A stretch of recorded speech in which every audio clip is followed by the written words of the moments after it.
What's going on, everyone? So today we're going to be trying to pull the alternator out of my truck because I went to go get in it and it was dead. Like nothing was coming on, battery was completely drained, and turned out I was driving it with either a bad alternator or bad wire or something. So we're going to pull the alternator to go get it tested, see if that's the issue. If it is, we'll get a new one. Otherwise, I was reading things of the wires that come into it get bad or something, or fuses. It's not fuse 27 or 47. I already checked these. Some people are saying like, oh, if the terminals aren't connected properly, then you gotta just pinch it together so it holds better. But first things first, we're going to disconnect the battery, and then we're going to pull some of the charge tubes or air tubes off and out of the way to get to the alternator better. So we're going to pull this off with the air filter cover, get that charge tube here off, which I think, nope, you're gonna have to disconnect it at the turbo. Make sure we cover that, and then we should be able to get to the alternator fairly easily, I'm hoping. And we might have to disconnect this line here for the coolant reservoir. If so, not a big deal. So let's get to it and start pulling this off.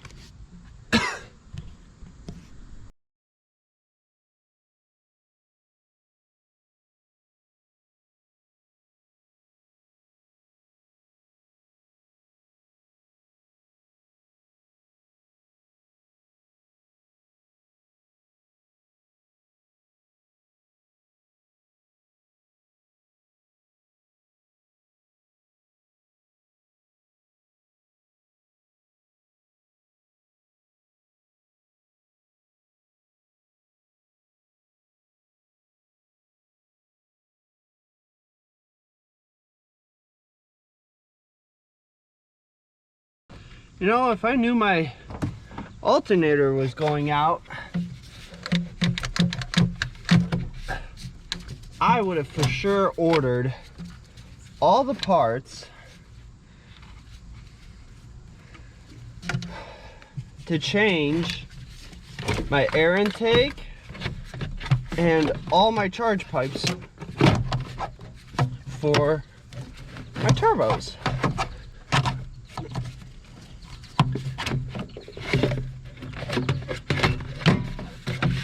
I hope you all were paying attention how I turned that around, because I for sure would have changed all of this while I'm at it. Oh, you turn it, it comes up, and that comes out. Okay, okay, we're on to something.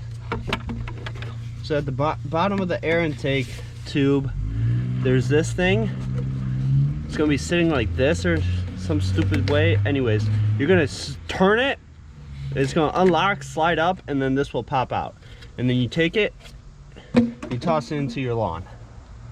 Okay, so we might move this hose out of the way, might still do the coolant hose. Keep something, oh, that's spinning right there. Oh, maybe we can spin that, oh, ooh, there we go, okay. So alternator.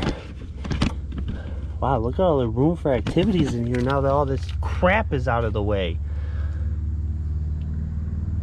What were we doing? Oh, right, alternator. So next thing we're going to do is pull the tensioner to pull the belt off. So we're going to get the belt off, and you know what? Right now is probably a good time to change my belt too. So we're going to get a new one of them's. Oh, there's two belts. One for the compressor.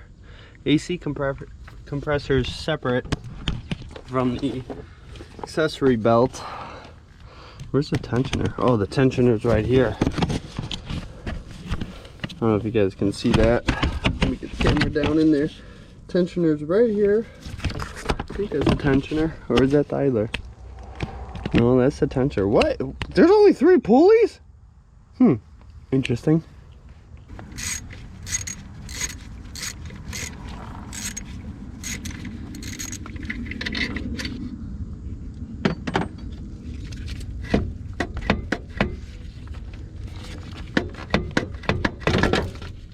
Got it. Well, as you can see, the alternator is out, and I'm surprised that one stud came out as easily as it did. So honestly, this motor isn't too bad to work on. Here's the old alternator. Now we're gonna go to the auto parts store and have them test it, check it, see if it's working. And at this point, I almost want to say it's probably not the alternator, because that came out way too easily. And as far as shade tree mechanics go, the sun is behind me and the tree is that way. I shouldn't have parked it on the street. I should have parked on the other side of the tree where all the shade is. That would have been nice to have it there. So, yeah. Okay, let's go get this tested. We'll be back with the results. That's like, kind of like a Chris Fix hand there. So, unfortunately for you guys, you get to see my ugly face. So, all right, be back. Well, we're back from the auto parts store with the old one still, because guess what? As I said, it came out way too easily. Alternator tested just fine. So now we gotta trace the wires, follow it back, see what else could be the issue, and figure it out. Say hi, Zuko. Or not. All right. What's up, guys? So we're back. It's a totally different day, like a week later.